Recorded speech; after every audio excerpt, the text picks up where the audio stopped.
Сәлеметсіздер ме, қалдарыңыз қалай? Бүгінгі әңгімемізді тыңдап, ақыл кеңестеріңізді айта кетіңіздер. Сәлеметсіздер ме, мен бір секрет айтайын деп едім. Отбасы бар жігітпен бірге тұрып жатқаныма 1 жыл болды.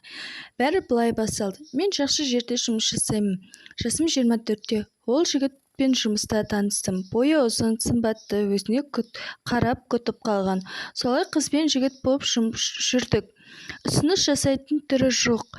Күмәндана бастадым. Өзім іздестіріп бастап қарасам, 4 баласы бар, әйелі бар, отбасылы еркек болып шықты. Өзінен сұрасам, өзі мойындады. Мен оны сүймеймін. Шешем үшін үйлендім.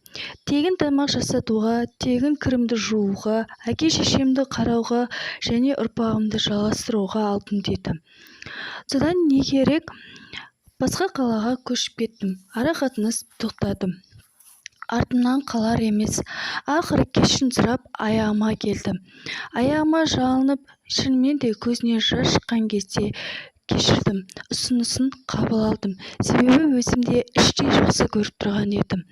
Қазір біз Дубайға 4 айға қыдырып жүрміз. Әйелі ауылда әке-шешесіне қарап отыр. Жаным ашиды. Бір жағынан өзімде қатты жақсы көрем, қызғанам. Енді мендегі мәселе әйелінен қалай ажырасып алсам болады.